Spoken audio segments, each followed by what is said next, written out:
So yeah, I got him some there twice so man will be drums on some talk. So there's a fata south of points to actually kufuna. Brosa, yes, yeah, Banadiana, when him say Abribia, ye chawa de kakra ntwema bronya ne nuhu ansan ya hyase bronya ntam. Aha, and Adom FM home makeover, the third monthly draw on enya sam keto akra na Abribia ye che. Ye chat de na school for na kan ho me chat yes Adom FM dia ba ti ugina TV ho na bibiara ye na school ho atwa picture.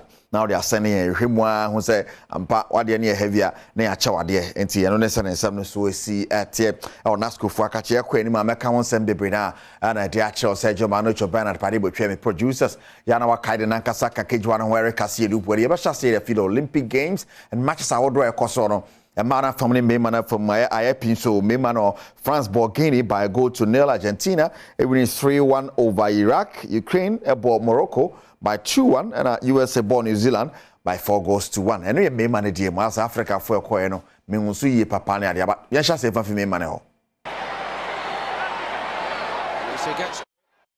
You go show how the other games will go and tell no one some main man from no Emmanuel Spain about Nigeria by a goal to nil. Nigeria first game, second game. Oh well, Brazil, Japan upon 2-1, and Australia and so bought Zambia by 6-5. Canada and so bought France by 2-1. USA bought Germany 4-1. To the Kanka Nigeria, qualification is something which is there. Papa, 2 games. Luswa and I guess I quite had yanko minus with the anymore. 6-5 over Zambia. Tibadi Cambo other results to sorry actually yanko more precision games also and Celtic by Chelsea born a canine Chelsea and Obia share sobe boa when you ahead of the new season, you know. Pre-season friendly games. Now, yanko back to the Olympics. Now, already ekoso honomo on Ghana. Yani gusu ADHD rese. Yanso ebe testi kwenye. Man for strategy jigo dada. But the rest ebe shasi was swimming. Then a Dutchna and a Ghana first event. Emunche muni. Nesahini edema team Ghana. Joseph Paul Amoa. Ese omani abrepa. Omon konkoso pari keke. Enemum podium ho. Oma kujina so sene beya. Omombo dimbonti. Taking it race by race, I think is gonna be like that would be the best thing to do because you don't want to go in there already thinking about the finals. You got to take care of what's in front of you before you go to the next day to try to get on the podium. And you can't get on the podium if you don't make the finals. You want to get on the podium. So being number 7 is something that we always talk about, but we are not satisfied. We want to make sure we go in there and then try to come out with the ultimate. The ultimate is gold, but if we get silver or bronze, we're still gonna be happy with it.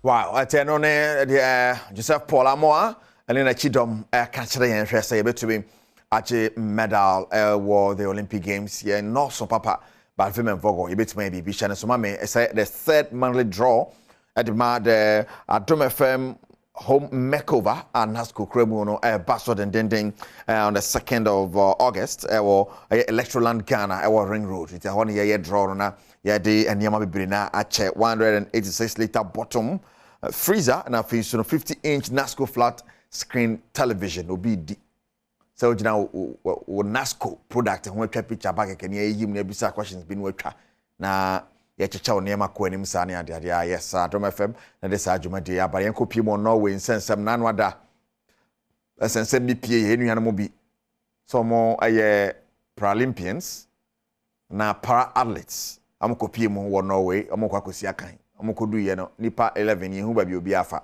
ba ku ye ehwemu aye se afi signature ho nsensem chese ensem no aye basa honorable sports minister Mustafa Yusuf the same to dwa say wono de onyaya na obia ne ho bebo asase mu no ya chena tum investigation eguso koso no me medjuma ne say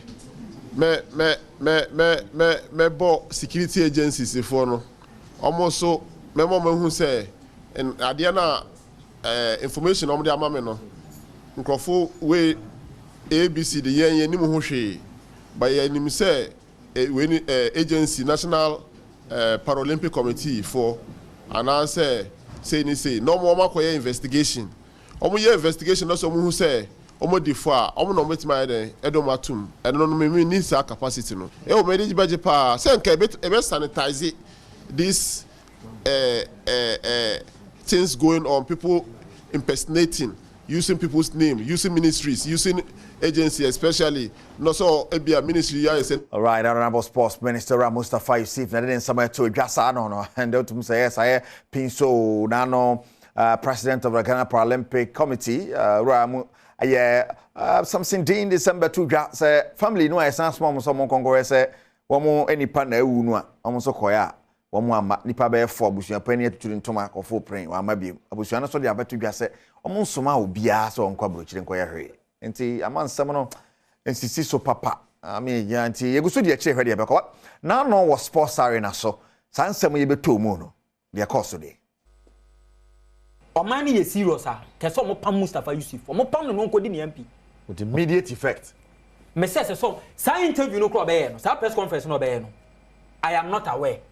Hey. Sabro for say president Gina so no de pam no for Sabro for. Say I am not. Onim na adwuma. No, onim na adwuma say. Onim na adwuma because I'm not aware. What here hanom no? Baby si wa hanom I am not aware. Onim adwuma si pam okra. Yes. Me say His Excellency Nana Danko Akufo-Addo as a sort of sports minister Mustafa Yusuf onimu na dwuma. For you to come and grant to come and do a press conference and tell us say you are not aware. Like seriously, once a man focus blasters the dwuma kwa na here. Once we expose you say blasters the dwuma kwa na here. People are saying it. Oh, a blaster minister. As some way, actually some power blasters minister. What you ho? Oh, try September. Yeni Monsama. Right, and so sports arena, yeah, me no pabi jetu ato bruta 10:30. Last my man Mustafa Hajidin. Now you feel you correct and some fofro ko piem house of folk nya sante kotokwa. Wo mo ani abrest nsan yo. Has anya kakra ka ho. Kodoko so gusua na atwigu mu ane ade anya sankeso. Ye mo ngre mu signs ni mo. Ena no asante kotoko epamo place eduonu miensa no. Na obi anim se animanimu ya.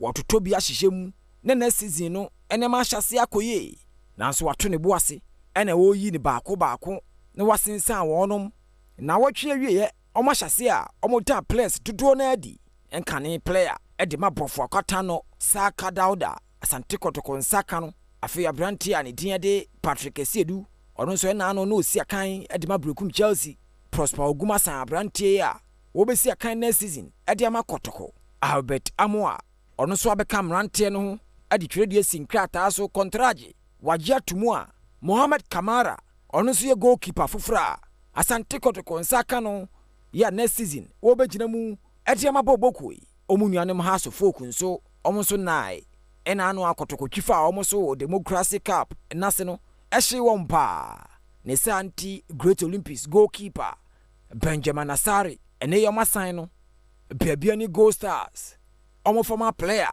Samora Mofa House of Folk and Sakana. Ono so ma sign no enya no nko a na phobia boboko yi ehwe ne mu. Omo se na wotwe an yesimu yi. Omo di nyama egu akwan mu.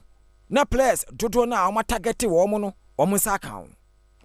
Right, the signings are hold work also ye go so de che de obia de ba betum no yemfa nkame okra de be bra okopim samate so mo represent Ghana in Africa almost so go so sensan so atreman for so ani abre ye niam anya easy cra ti go so di ni che so atreman new bus new logo new almost Sunday mamu ni ade a na nyina mu de be pim bia na de honsam be bre wo na go kan see e wo bedwam so maha na ye de besie ye ba na sa na say Sergio Manucho Bernard Padibo trainer me producers na kejua bia fake kejua na kasa ne Eric Asiedu Bwede ye fiam kwa tamaklo e de apomune wonsam toaso koso ha bedwam